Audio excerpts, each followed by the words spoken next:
अभी देखो emissive power, अभी इमिसिव पावर क्या होता है, अभी थोड़ी देर पहले मैंने एक्सप्लेन किया था कि कोई भी बॉडी अगर किसी भी टेम्परेचर पर है it is going to emit some radiations, तो वो इमिट करने का जो पावर होता है that is called as emissive power. अभी यहाँ पर देखो इंपॉर्टेंट टर्म्स कि emissive power of a body define कैसे होता है, it is defined for a given temperature, मतलब अलग अलग टेम्परेचर्स पे इमिसिव पावर बॉडी का अलग अलग होगा। अभी तो ग्राफ देखा था, टेम्परेचर अगर चेंज करेंगे इंटेंसिटी चेंज होने वाला है, नंबर ऑफ रेज चेंज होंगे।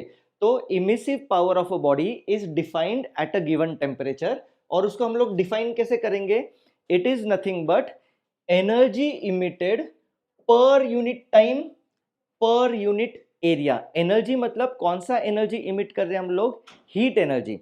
तो emissive power is denoted by capital E, at a particular temperature हम लोग E को डिफाइन करेंगे, E is equal to amount of radiant energy per unit area per unit time. तो ये होगा emissive power. तो याद रखो इमिसिव पावर का symbol is E, correct. It is nothing but energy emitted per unit area per unit time at that temperature, correct. अलग अलग temperature पे इमिसिव पावर अलग होगा। जैसे मैं डिफाइन कर सकता हूं कि ये जो इमिसिव पावर है this is at 4000 kelvin, 5000 kelvin का इमिसिव पावर अलग होगा, करेक्ट। तो emissive power of a body depends on, देखो किस पे डिपेंड करेगा, पहला तो most important temperature of the body पे डिपेंड करेगा, नेचर ऑफ बॉडी पे डिपेंड करेगा कि ब्लैक बॉडी है या कोई ऑर्डिनरी बॉडी है, उस पे डिपेंड करेगा कि इमिसिव पावर क्या होगा। Surface area of black body पे सरफेस एरिया ऑफ बॉडी पे डिपेंड करेगा, करेक्ट। नेचर ऑफ सराउंडिंग पे डिपेंड करेगा कि सराउंडिंग का टेम्परेचर क्या है, सराउंडिंग का मीडियम क्या है, ये सारी चीजों पे इमिसिव पावर डिपेंड करेगा। क्विकली लिख लो जल्दी, कुछ डाउट होगा तो मुझे पूछो तब तक। अभी देखो कोएफिशिएंट ऑफ इमिशन, जैसे हम लोगों ने किया था coefficient of absorption, coefficient of radiation, sorry coefficient of absorption, reflection and transmission, वैसे ही अपने पास होता है कोएफिशिएंट ऑफ इमिशन। अभी कोएफिशिएंट ऑफ इमिशन क्या होता है, कोएफिशिएंट ऑफ इमिशन हम लोग ई से डिनोट करते हैं। अभी डेफिनेशन देखो इसका, इसका डेफिनेशन इज रेशो ऑफ, तो जैसे अपना कोएफिशिएंट ऑफ एब्जॉर्प्शन क्या था, total energy which is incident, बराबर, उसमें का कुछ पार्ट वो एब्जॉर्ब करेगा, तो वो Q absorb divided by total energy, ये था अपना कोएफिशिएंट ऑफ एब्जॉर्प्शन। तो यहां पर कोएफिशिएंट ऑफ इमिशन क्या होगा, ठीक है, again this is at a given temperature, it is ratio of किसका रेशो, इमिसिव पावर ऑफ बॉडी, मतलब ordinary body divided by emissive power of black body. तो इन दोनों का जो रेशो है that is called as coefficient of emission या इमिसिविटी। मतलब यहां से हम लोग क्या करेंगे, एक जनरल बॉडी को एक ब्लैक बॉडी के साथ कंपेयर करेंगे और बोलेंगे कि इसका इमिसिव पावर कितना है। याद करो लास्ट लेक्चर मैंने क्या बोला था, एक किरचॉफ्स लॉ होता है। किरचॉफ्स लॉ क्या होता है, वापस आता हूं यहाँ पर। किरचॉफ्स लॉ क्या होता है, किरचॉफ्स लॉ होता है कि coefficient of emission is equal to coefficient of absorption. मतलब अगर कोई body good absorber of energy है then that body is also good emission of energy. मतलब एक बॉडी अगर ए ज्यादा है एब्जॉर्प्शन, कोएफिशिएंट ऑफ एब्जॉर्प्शन, तो उसका कोएफिशिएंट ऑफ इमिशन भी ज्यादा होगा, करेक्ट, ठीक है। अभी से तो मैंने क्या डिफाइन किया यहां पर, coefficient of emission is emissive power of ordinary body to emissive power of black body. मतलब यहां पर हम लोग दो बॉडीज को कंपेयर करेंगे, एक ऑर्डिनरी बॉडी का इमिसिव पावर और एक ब्लैक बॉडी का इमिसिव पावर, इनको कंपेयर करेंगे, ठीक है। अभी देखो फॉर परफेक्टली ब्लैक बॉडी, मतलब ये जो ऑर्डिनरी बॉडी है ये भी अगर ब्लैक बॉडी है तो कोएफिशिएंट ऑफ इमिशन कितना होगा, 1 होगा, EB upon EB 1। For perfect reflectors, for perfect reflectors मतलब लाइट आया रिफ्लेक्ट हुआ, मतलब इस बॉडी ने कितना एनर्जी एब्जॉर्ब किया, 0। अगर ये बॉडी एब्जॉर्ब ही नहीं कर रही है तो ये बॉडी इमिट भी नहीं करेगी, तो इसलिए इसका इमिसिव पावर 0 होगा और इसका coefficient of emission will also be 0, correct. अगर बॉडी परफेक्ट एब्जॉर्बर है मतलब ब्लैक बॉडी, तो उसका कोएफिशिएंट ऑफ इमिशन इज 1, अगर बॉडी परफेक्ट रिफ्लेक्टर है, मतलब it is not going to absorb, अगर बॉडी एब्जॉर्ब नहीं करेगा तो वो इमिशन भी नहीं करेगा, तो उसका इमिसिव पावर इज जीरो। और कोई भी जनरल बॉडी, उसका इमिसिव पावर लाइज बिटवीन, या emissivity lies between 0 to 1। Correct है क्या? मतलब ब्लैक बॉडी सबसे अच्छा इमिटर है, एब्जॉर्बर भी बेस्ट एब्जॉर्ब, परफेक्ट एब्जॉर्बर, उसका small a is equal to 1 था, करेक्ट? तो उसका स्मॉल e भी इज इक्वल टू 1 आएगा। याद रखो, good absorbers are good emitters of energy. तो ये कहां से आएगा? Kirchhoff's law. ये मैं थोड़ी देर में एक्सप्लेन करता हूं, ठीक है? पहले ये लिख लो। Absorptive power, absorptive power same है। Absorptive power is defined as amount of radiant energy absorbed per unit area per unit time. Emissive power क्या था? Amount of energy emitted per unit area per unit time. Absorptive power is amount of radiant energy absorbed per unit area per unit time at that temperature, उस temperature पे, that is absorptive power. ठीक है, इसको नहीं लिखा तो भी चलेगा, ये पीडीएफ में बाद में शेयर कर देता हूं, बेसिक साइज में टाइम वेस्ट होगा। अब इसे किरचॉफ्स लॉ, किरचॉफ्स लॉ मैंने क्या एक्सप्लेन किया था? Kirchhoff's law states that coefficient of absorption of a body, correct, कोई भी बॉडी का coefficient of absorption is equal to coefficient of emission at given temperature. मतलब किसी भी टेम्परेचर पे coefficient of absorption is equal to coefficient of emission. अभी see, इसके लिए हम लोग ये बोल सकते हैं, जैसे ये good absorber is good emitter of heat, ये मैं थोड़ी देर से तुमको बोल रहा था कि कोई भी बॉडी है अगर वो गुड एब्जॉर्बर है तो वो गुड इमिटर होगा। अभी ये क्या होता है अंडरस्टैंड करो। सपोज अपने पास दो बॉडीज है, ये बॉडी ए, ये बॉडी बी।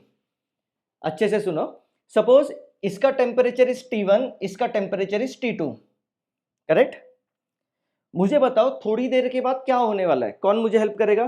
कमेंट बॉक्स में मुझे बताओ थोड़ी देर के बाद क्या होगा। एक बॉडी का टेम्परेचर T1, दूसरे बॉडी का टेम्परेचर T2, थोड़ी देर के बाद क्या होगा? इक्विलिब्रियम। वेरी गुड मने।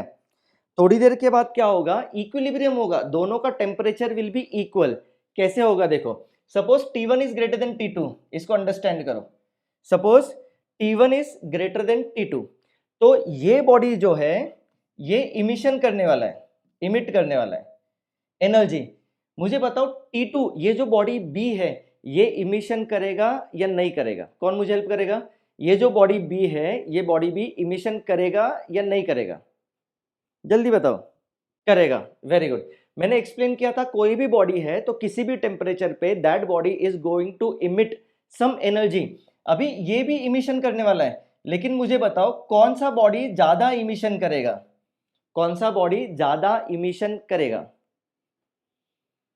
ये बॉडी ज्यादा इमिशन करेगा, बिकॉज ये टेम्परेचर, अगेन अज्यूम करो कि दोनों का मटेरियल सेम है, ठीक है, बॉडी सेम है, तो ये बॉडी ज्यादा इमिशन करेगा, करेक्ट? ये बॉडी इमिशन करेगा और साइमल्टेनियसली वो बॉडी एब्जॉर्ब भी करेगा। बराबर, बॉडी क्या करेगा? इमिशन भी करेगा, एब्जॉर्ब भी करेगा। अभी अंडरस्टैंड करो, ये जो बॉडी है ये ज्यादा इमिट करेगा और इधर से जो रेडिएशन आएगा ये एब्जॉर्ब करेगा, कम एब्जॉर्ब करेगा, करेक्ट? लेकिन इस केस में, बी के केस में, एब्जॉर्प्शन जो है वो इमिशन से ज्यादा होगा। बराबर, यहां पर इमिशन जो है वो एब्जॉर्प्शन से ज्यादा होगा। तो मुझे बताओ बिकॉज ऑफ विच इसका इमिशन ज्यादा है, एब्जॉर्प्शन कम है, तो इसका टेम्परेचर धीरे धीरे कम होगा। इसका एब्जॉर्प्शन ज्यादा है, इमिशन कम है, इसका टेम्परेचर धीरे धीरे इंक्रीज होगा और थोड़ी देर के बाद दोनों इक्विलिब्रियम पर आएंगे। जैसे ही दोनों इक्विलिब्रियम पर आएंगे, दोनों का इमिशन और एब्जॉर्प्शन ये क्या हो जाएगा? सेम हो जाएगा, करेक्ट? मतलब जो बॉडी इमिट कर रहा है वो बॉडी एब्जॉर्ब भी करेगा। देखो बच्चों, समझ में आया क्या? यस सर बोल दो जल्दी कमेंट बॉक्स में। अभी Stefan's law of radiation, Stefan's law of radiation क्या है? Amount of radiant energy emitted, मतलब जो एनर्जी इमिट हो रहा है, कितना एनर्जी इमिट हो रहा है? क्यू। एनर्जी जो इमिट हो रहा है वो किसके टर्म्स में? जो एनर्जी इमिट हो रहा है वो हीट के टर्म्स में। ठीक है, तो amount of radiant energy emitted, amount of radiant energy emitted per unit area per unit time, बराबर, per unit time per unit area of perfectly black body. तो ये स्टीफन्स लॉ ऑफ रेडिएशन किसके लिए? Black body के लिए, perfectly black body. तो amount of heat radiated per unit area per unit time of a black body is directly proportional to fourth power of absolute temperature, correct? तो ये जो है Q upon AT is directly proportional to T raise to 4। तो ये है अपना Stephen's law of radiation. देखो बच्चों, सही है क्या? करेक्ट, इधर तक क्लियर है? मतलब इनडायरेक्टली ये जो पार्ट है दिस इज नथिंग बट अपना इमिसिव पावर, बराबर ना? Emissive power capital E, amount of heat radiated per unit area per unit time is directly proportional to temperature का फोर्थ पावर, एब्सोल्यूट टेम्परेचर मतलब temperature in kelvin. To remove proportionality sign एक constant आएगा, that constant is called as sigma. Sigma is, guess करो क्या होगा? Stefan's constant, correct? तो Q upon AT is sigma T raise to 4। ये किसके लिए? ये ब्लैक बॉडी के लिए, करेक्ट है यहां तक? अभी मुझे बताओ, ये जो पार्ट है, ये जो पार्ट है दिस इज नथिंग बट अपना कैपिटल E। और हम लोगों ने अभी देखा था कि emissivity is defined as general body का emissive power divided by black body का इमिसिव पावर, करेक्ट? तो किसी भी जनरल बॉडी का emissive power I can say that E into black body का emissive power. Again emissive power मतलब Q upon AT, correct? तो ये जनरल बॉडी का जो इमिसिव पावर है that is E into black body का emissive power, मतलब ये पार्ट जो है ये ब्लैक बॉडी का इमिसिव पावर है। तो ब्लैक बॉडी का इमिसिव पावर कितना है? Sigma T raise to 4। तो सिग्मा T रेज टू 4। तो किसी भी जनरल बॉडी के लिए we can say Q upon AT जो है that is E sigma T raise to 4। ये हुआ फॉर जनरल बॉडी या ऑर्डिनरी बॉडी, करेक्ट? तो इतना ही चीज याद रखो, ब्लैक बॉडी में और जनरल बॉडी में सिर्फ ये E का फर्क है। ब्लैक बॉडी के लिए Q upon AT sigma T raise to 4 और जनरल बॉडी के लिए Q upon AT is E sigma T raise to 4। लिख लो इसको अच्छे से, कुछ डाउट होगा तो पूछो मुझे तब तक।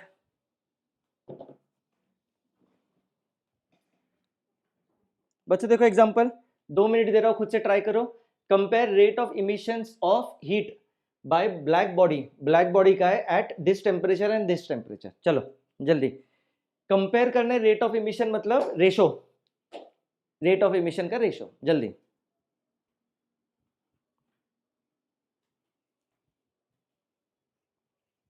आएगा बच्चों सबको?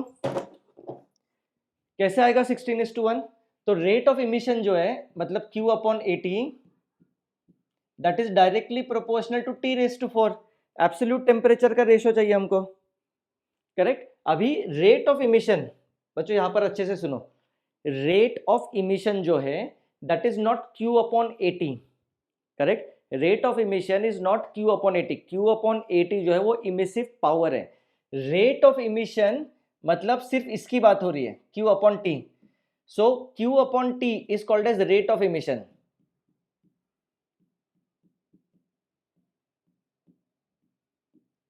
Rate of emission, correct? So rate of emission, suppose इसको मैं डिफाइन करता हूं R के साथ।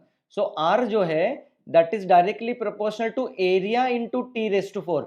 अभी यहां पर फर्क नहीं पड़ेगा बिकॉज हम लोग सेम बॉडी के बारे में बात कर रहे हैं, तो एरिया इज कांस्टेंट। तो we can say R1 upon R2 is equal to T1 upon T2 raise to 4।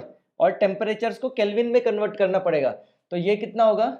273 plus ये 500 केल्विन, बराबर है? और ये कितना होगा? ये 1000 केल्विन। बस हो गया, रेशो ले लो, आंसर आएगा 2:1, 16:1 या 1:16 जो भी है, R1 अपॉन R2। क्लियर है बच्चों? नेक्स्ट ये करो, अरे सेम है ना? नहीं, compare rate of loss of heat. बच्चों चलो ये ट्राई करो, compare rate of loss of heat. इसका कॉन्सेप्ट मैंने एक्सप्लेन किया है, इसका कॉन्सेप्ट एक्सप्लेन किया है, ये आ जाना चाहिए सबको।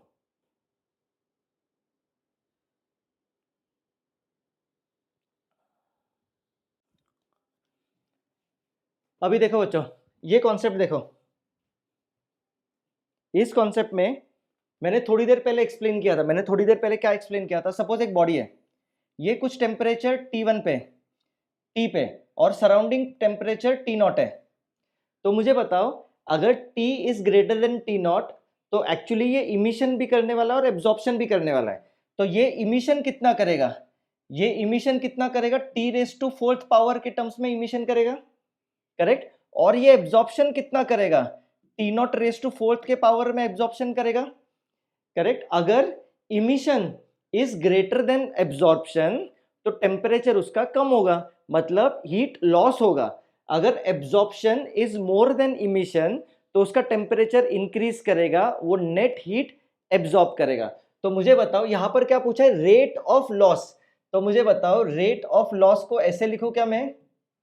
Rate of loss of heat, black body है, इसको ऐसे लिखो, ये जो है this will be nothing but कितना इमिट किया माइनस कितना एब्जॉर्ब किया, करेक्ट। मतलब सिग्मा T⁴ इमिट किया माइनस सिग्मा T⁻⁴ एब्जॉर्ब किया, so net rate will be ये आएगा। बच्चों देखो समझा क्या मैंने क्या बोला? सेंस बन रहा है क्या? देखो सारे वैल्यू सब्स्टिट्यूट करो, आंसर आ जाएगा, करेक्ट। और रेशो पूछा है, रेशो ना, compare, compare rate of loss of heat. तो rate of loss of heat के लिए मुझे यहां पर एरिया भी देना पड़ेगा, करेक्ट। ब्लैक बॉडी एट, ये ब्लैक बॉडी का टेम्परेचर है T, बराबर ना? देखो, and at this if temperature of surrounding is, ये पहले ब्लैक बॉडी का टेम्परेचर, ये दूसरे ब्लैक बॉडी का टेम्परेचर, ये सराउंडिंग टेम्परेचर T0। तो रेट 1 अपॉन रेट 2 ऐसे लिखूं क्या? पहले बॉडी का temperature ⁴ minus T⁻⁴ divided by दूसरे बॉडी का टेम्परेचर ⁴ माइनस सराउंडिंग का टेम्परेचर ⁴। तो ये हुआ comparison of rate of loss of heat. देखो अच्छे से, कुछ डाउट होगा तो पूछो जल्दी।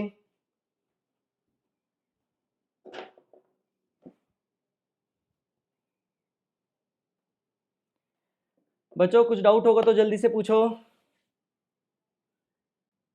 इसका आंसर कुछ 6.1 वगैरह के आसपास आएगा।